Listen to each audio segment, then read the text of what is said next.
A silent killer is stalking the California coast, and it's not just a threat to sea lions. It could affect you and your pets too. Leptospirosis, a deadly kidney disease, is ravaging California sea lion populations, and experts warn that humans and animals alike are at risk. But here's where it gets even more alarming. This isn't just a wildlife issue. It's a public health concern that's spreading faster than ever before. As summer draws crowds to the beaches, knowing the risks and how to protect yourself has never been more critical. Since early July, the Marine Mammal Center in Sausalito has reported a staggering surge in leptospirosis cases among California sea lions, particularly in central and northern California.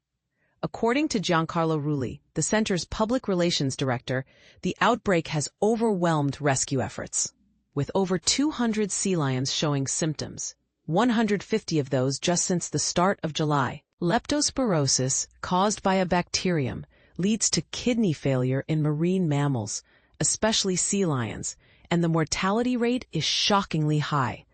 But here's the part most people miss. Leptospirosis doesn't discriminate.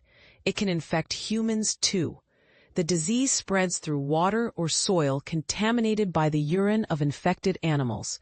For humans, symptoms can range from fever, headache, and muscle aches to more severe issues like jaundice, vomiting, diarrhea, and skin rashes. While treatable with antibiotics, the disease can be life-threatening if left unchecked.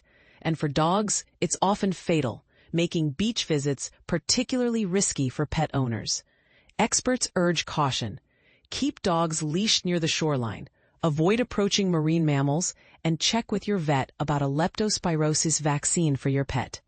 The disease spreads through bodily fluids, especially urine, and sea lions are particularly vulnerable. Tragically, about 2/3 of the sea lions rescued by the center either die during transport, during care, or must be euthanized due to the severity of their condition. Leptospirosis is an extremely virulent disease, Rulli explains. By the time a sea lion washes ashore, they're often in critical condition, with mass inflammation and active kidney failure. Saving them is an uphill battle, and releasing them back into the wild is a major challenge. Historically, outbreaks occurred every 3 to 5 years, but since 2018, they've become alarmingly frequent. This shift coincides with environmental changes, including the disappearance of a warm weather blob in the Pacific Ocean from 2012 to 2017, which temporarily suppressed the disease. When the blob dissipated, leptospirosis roared back, with over 300 cases reported in 2018 alone. Spotting a sick sea lion isn't always easy, but there are telltale signs: tightly tucked front flippers, extreme lethargy, and, most unusually, drinking water. Sea lions typically get hydration from their food, so seeing one drink water is a red flag. Once rescued, these animals undergo a full exam, diagnostic tests, and treatment with antibiotics, gastroprotectants, and fluids. Recovery can take weeks or even months, and many never make it. Here's the controversial question: could climate change be fueling the rise in leptospirosis outbreaks? While experts haven't definitively linked the two, the increasing frequency of the disease aligns with broader environmental shifts. Is this a warning sign of what's to come for both wildlife and humans?